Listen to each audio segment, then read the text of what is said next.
it'll be nice to play them. I feel like I've got a bit of a point to prove against them as well. And more importantly, it's a massive game for Cheltenham Football Club. There's another three big points up for grabs. So. And both teams coming into the game in good form as well. So it's got all the makings of actually a very good game. Yeah, I think it'll be a good game. It'll be a tight game. Obviously, Chris Todd has got the job at the moment, and I've played with him as a player at Hereford as well. And obviously, when I was there, he was assistant. So yeah, I think that he's a great guy, and he's done well with the time that he's had there so far in charge. So yeah, it's got the makings of a good game, but hopefully it will swing one way. What's the secret to that in terms of building on that result and sort of making sure that you back it up? Yeah, that's it. I think that the 3 points on Tuesday night was massive. If we would have left there with a draw, our mental state, I think we still would have been in a strong place, but we wouldn't. Our mental state, with especially drawing too many games, the gaffer put a lot of emphasis on that we're drawing too many games.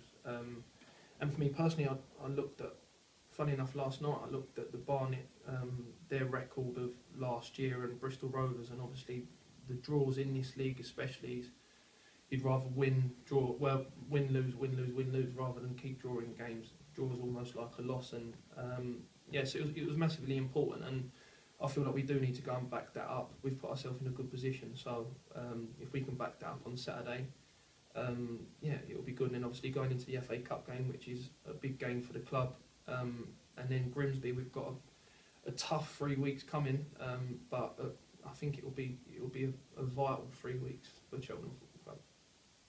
And in terms of looking further ahead, I mean, how do the management say? Is it the old cliche, just take it one game at a time, or do they sort of say, look, actually, big month coming up and break the season down into sort of blocks of 2s and 3s? We started at the start. It was a monthly with the gaffer that he wanted the 2 points per game. That's what he wants over the course of the season. So yeah, as a player and as a unit, which we all are, we do take it game by game.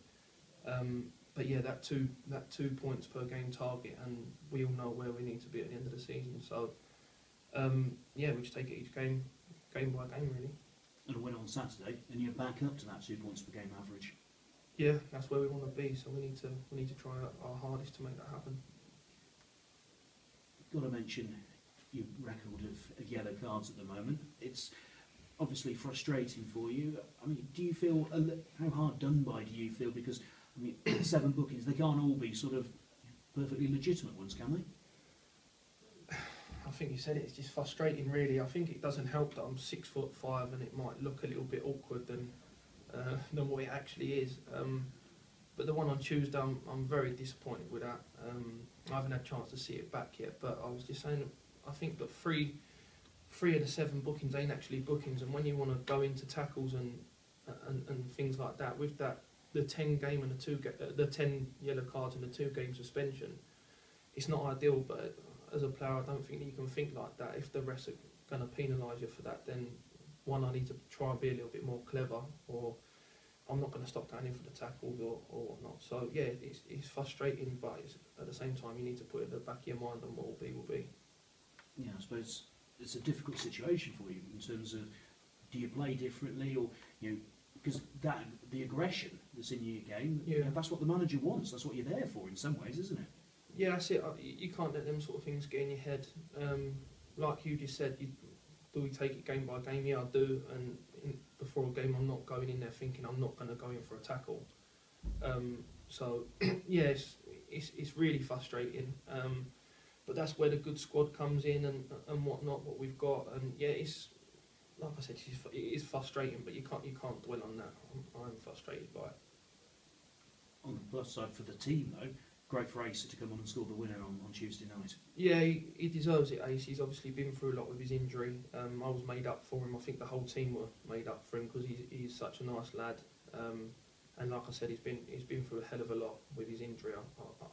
Touch wood, I've never been in a situation like that, but I couldn't think of anything worse. So fair play to the lad. It was a great finish as well, and we were all really made up for him.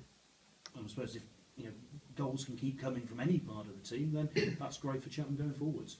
Yeah, I've said it before and I'll continue to say it. We've got goals all over the pitch and people can change games at any one moment by something special. I.e. Billy as well, he's come on, he's done great, I'm buzzing for him as well. So yeah, all we need is maybe Deals to get on the score sheet and there'll be quite a lot of us, won't it? That'll be mostly all of us. I think the fullbacks might be a little bit annoyed if that happens. Yeah, most definitely. Cheers, Harry, thank you for that. No worries. Harry, you said Eastleigh, you've got something to prove there. Do you feel it just didn't go for you last season? It's a bit of a sore subject for me, really. I feel like I got messed around a little bit. Got offered a new contract, and then for what reason I didn't want to take the contract. I found myself out of the team, and it is quite a sore subject, really. So I feel like I'm going into that with what's the word? Well, I'm going into it. I'm excited about the game, and like I said, the most important thing is that the Cheltenham we get a 3 points. So everyone will be fully committed towards that. Yeah, obviously Cheltenham people might not know a lot about them, but they've got some good players, haven't they, Eastleigh? Most definitely, they've got that going forward as well. They've got a few players that can single-handedly change games and score goals. So obviously we'll be watching the DVD and we'll get tuned into Eastleigh as much as what we can and find out as much about them as what we possibly can. But yeah, they've got some good players, but let's not take away what we're doing. We've got a great squad, so going into that we should be fully confident. Yeah, and I suppose everybody's just keen for that decent start again after a bit of a rocky time Tuesday, a bit of a rocky time at Gateshead as well. We just keep on doing it, don't we?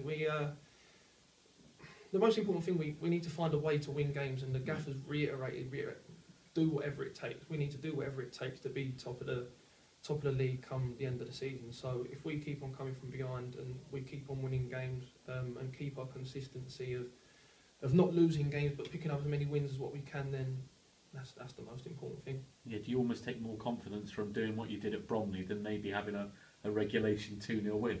Yeah, I think one thing that the fans especially can take from us as a squad is that our character, and I never say die. We never give up, and we are 100% committed behind